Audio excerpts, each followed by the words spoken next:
Hi, Mr. and Mrs. Blossoms. It's very nice to meet you. My name is Kara Van Wettering. I'm the speech language pathologist here at Garden Ridge Elementary. And we're here to go over Lily's evaluation results, and so I can answer any questions or address any concerns you might have. Also, I would like to get your thoughts and feelings about Lily, where she is now, where you'd like to see her progress in the future. So, Mom, I see that you were having concerns about Lily's reading, listening comprehension, and how it's affecting her overall academic performance. So, how I'd like to start is I'd like to go over the assessments that I gave her, formal and informal, and then summarize the data for you a little bit and talk about eligibility criteria and decision, and then we can move on with moving forward with the plan of action for Lily.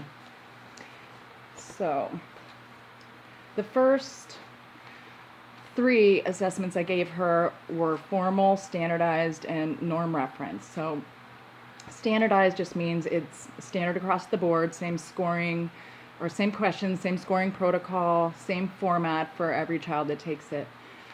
Norm reference means that Lily's score is measured against the average of test takers that are Lily's age, grade level, etc.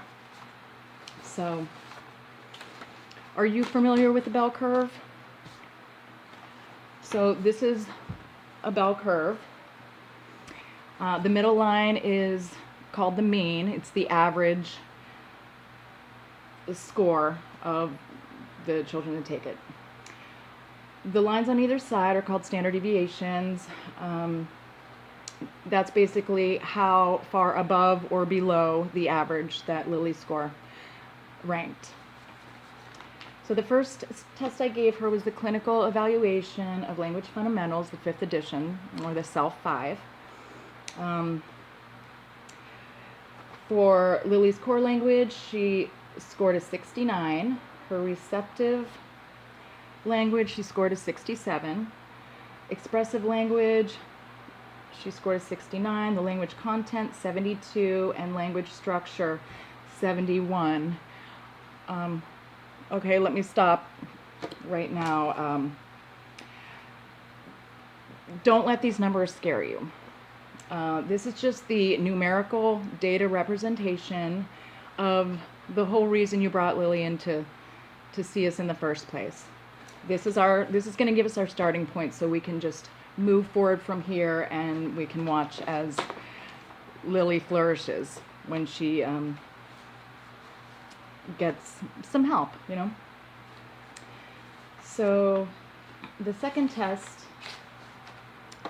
I administered is the Comprehensive Test of Phonological Processing, the 2nd edition, the CTOPP2. We love our acronyms. So you can see Lily's phonological awareness, her phonological memory, and her alternate phonological awareness were all within the average range. Her rapid naming ranked at a 76, which is between 1 and 2 standard deviations below the mean. Her alternate rapid naming, she definitely struggled with. She ranked a 45, which is between 3 and 4 standard deviations below the mean. So that's an area that we're definitely going to address when we come up with her plan. The third formal assessment is the Gray Oral Reading Test, the 5th edition, the GORT 5. This assessment has an average score of 10 and standard deviation of 3. So you can see her comprehension. She ranked a 7, so that's just right in the low average, but still average. Her rate and accuracy, she ranked at a 3, which is between 2 and 3 standard deviations below the mean. Her fluency was at a 2, again, between 2 and 3 standard deviations below the mean. So I'm going to give you all of these to take home with you for reference. The 2 informal assessments I gave her was I wanted to get a little more information about Lily's expressive language skills. So I used an expressive narrative task, which is Lily and I looked at a picture. I modeled how to make up a story about it using sentence structure, beginning, middle, end, introduction, elaboration of characters, introduction of characters and elaboration of characters, providing a setting, things of that nature. And then we picked a different picture and I asked her to make up her own story for that picture. And her narrative was, she had a logical sequence. She gave an introduction, she introduced a character, and gave a little description about him. She did introduce a second character, but she, left out the setting, and the overall story cohesion wasn't there.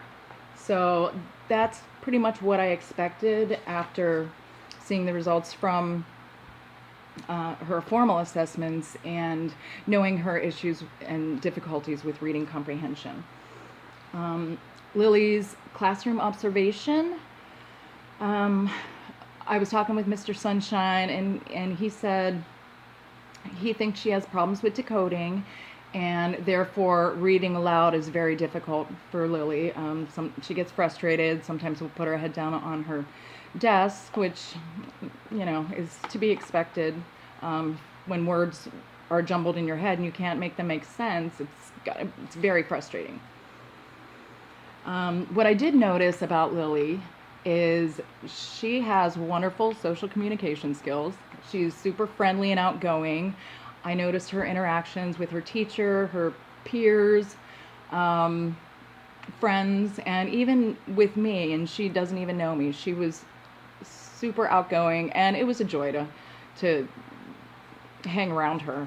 So I'm really looking forward to implementing our plan and moving forward with that. So I think the most pressing concern is in the area of Lily's receptive language,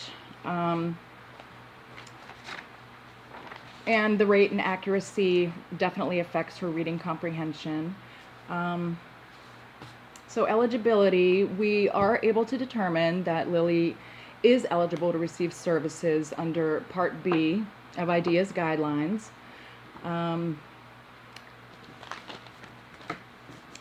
So Part B covers children between the ages of 3 and 22 and ensures services will be provided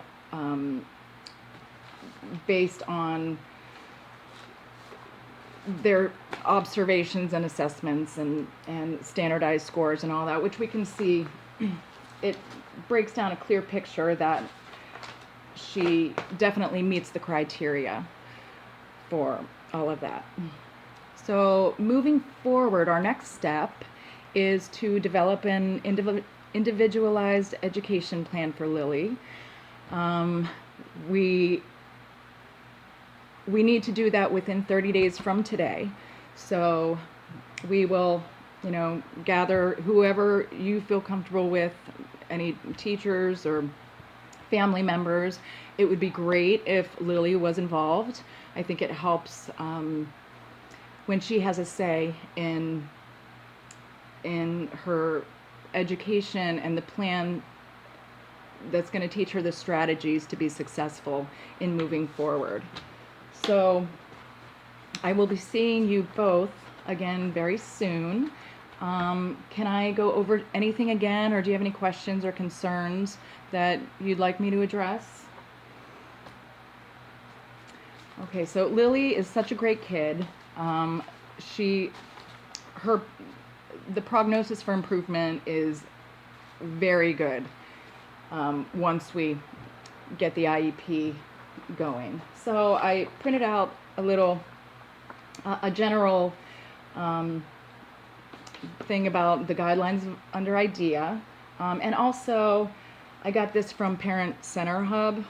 It's the short and sweet IEP overview, so it gives you some information so you can look over that before we have our actual meeting. So again, it was great meeting you. Thank you so much, and I will see you guys again soon, and tell Lily Miss Kara said hi. All right, I'll see you soon. Bye.